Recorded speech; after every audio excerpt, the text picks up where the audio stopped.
Hi అండి. నమస్తే. Welcome to Suhasini's kitchen. నేను మీ సుహాసిని రెడ్డి.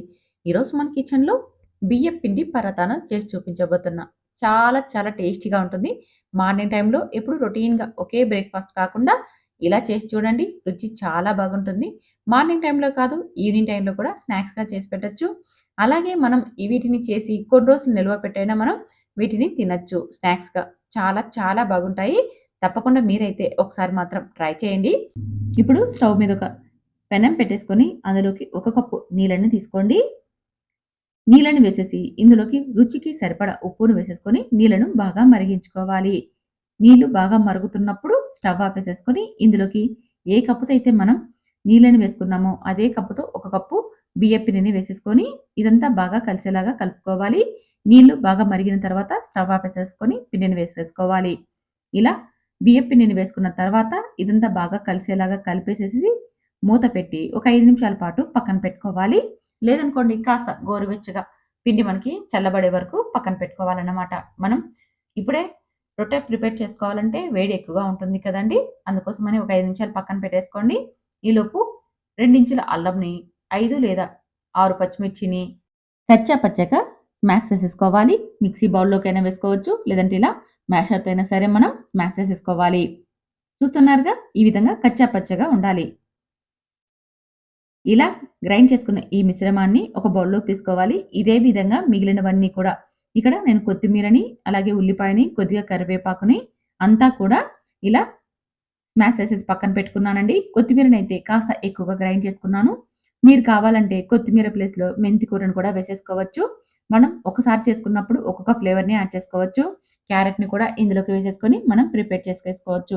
మన దగ్గరున్న క్యారెట్ కానీ, సొరకాయ కానీ ఇలా ఒక్కొక్క రోజు ఒక్కొక్కటి వేసేసుకుంటూ మనం చేసిన ప్రతిసారి కూడా టేస్ట్‌ని మార్చుకుంటూ మనం పిల్లల కోసం ఇలా చేసి ఇవ్వచ్చు. హెల్తీగా, టేస్టీగా ఇలా వేసేసుకొని ఇదంతా కూడా బాగా కలిసేలాగా కలుపుకోవాలి. చూడండి ముద్ద ఈ విధంగా రావాలి. ఒకవేళ మీకు ఈ పిండి కాస్త జారుగా అయిందంటే కొద్దిగా బియ్యపు పిండినైనా సరే యాడ్ చేసేసుకోండి. లేదు మీకు గట్టిగా అయిందంటే కొద్దిగా వాటర్‌ని కూడా యాడ్ చేసేసుకొని పిండిని మనం అడ్జస్ట్ చేసుకోవచ్చు. ఇలా పిండిని బాగా సాఫ్ట్‌గా చేత్తో మెత్తగా ఒక 5 నిమిషాల పాటు మర్దన చేసుకున్న తర్వాత కొద్దిగా చేతికి ఆయిల్‌నైతే అప్లై చేసేసుకొని మనకి ఏ సైజులో ఉండ కావాలో ఆ సైజులో తీసేసుకొని ఇలా చేత్తో పరాతాల్ని ప్రిపేర్ చేసేసుకోవడమే.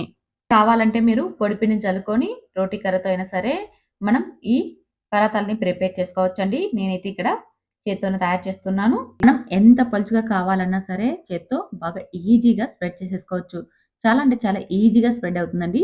మనం వేడి నీళ్ళలో వేసి పిండిని తడుపుకోవడం వల్ల పిండి అనేది మనకి బాగా జిగుట వచ్చేసేసి రొట్టె అనేది ఏమాత్రం కూడా విరిగిపోకుండా చాలా ఈజీగా స్ప్రెడ్ అవుతుంది. అలాగే మనం చేతిలో కూడా ఈజీగా తీసేసుకొని పెనం పైన వేసేసుకొని కాల్చుకోవచ్చు. ఒకవేళ మీరు అలా చేసుకోవడం కష్టమైతుందంటే చూడండి మనకి ఈ రొట్టె పేపర్స్ అని బయట మార్కెట్‌లో దొరుకుతాయండి. రొట్టె చేసుకోవడానికి ఓలిగ పేపర్స్ అని పిలుస్తారు. లేదనుకోండి మీ దగ్గర బటర్ పేపర్ ఉన్నా సరే బటర్ పేపర్‌కి కాస్త ఆయిల్ అప్లై చేసేసుకొని ఇలా ప్రిపేర్ చేసేసుకొని పెనం పైన వేసుకోవచ్చు. ఇలా చేయడం వల్ల వంట రాని వాళ్ళు కూడా ఈజీగా తయారు చేసుకోవచ్చు. రొట్టెలు చేయడం అలవాటు ఉండదు కదా! అలాంటి వారు కూడా ఇలా బటర్ పేపర్ పైన వేసేసుకొని తయారు చేసుకున్నారనుకోండి ఈజీగా వేసేసుకోవచ్చు. ఒక రొట్టెను పెనం పైన వేసేసి, అది కాలేలోపు మరొక రొట్టెను తయారు చేసేసుకోవచ్చు. చాలా చాలా ఈజీగా తయారు చేసేసుకోవచ్చండి. పెనంకి ఏమాత్రం కూడా అతుక్కోవు. అలాగే ఆయిల్ కూడా మనం ఇంకా వేయాల్సిన అవసరం లేదు. ఆల్రెడీ మనం ఈ రొట్టెలు ప్రిపేర్ చేసుకునేటప్పుడు చేతికి కాస్త ఆయిల్‌ని అప్లై చేసేసుకొని ప్రిపేర్ చేసుకున్నాం కాబట్టి ఆయిల్ కూడా అక్కర్లేదండి. ఇలా 2 వైపులా మంచి రంగొచ్చేంత వరకు మంటని మీడియం ఫ్లేమ్‌లోకి, హై ఫ్లేమ్‌లోకి అడ్జస్ట్ చేసుకుంటూ కాల్చి తీసుకోవడమే.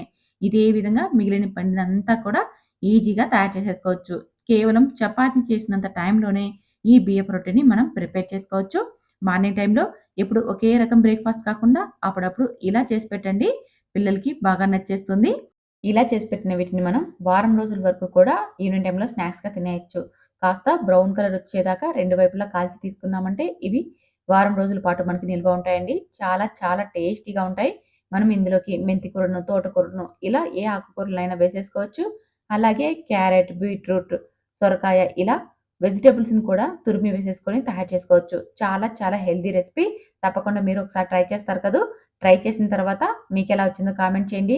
అలాగే నేను చేసిన ఈ విధానం మీకు నచ్చితే లైక్ చేసి మీ ఫ్రెండ్స్, ఫ్యామిలీ మెంబర్ కూడా ఈ వీడియోని షేర్ చేయండి. నేను చేసే టేస్టీ అండ్ హెల్తీ వంటకాల కోసం మా ఛానెల్‌ని సబ్స్క్రైబ్ చేసుకొని ఫాలో అవ్వండి. Thank you for watching.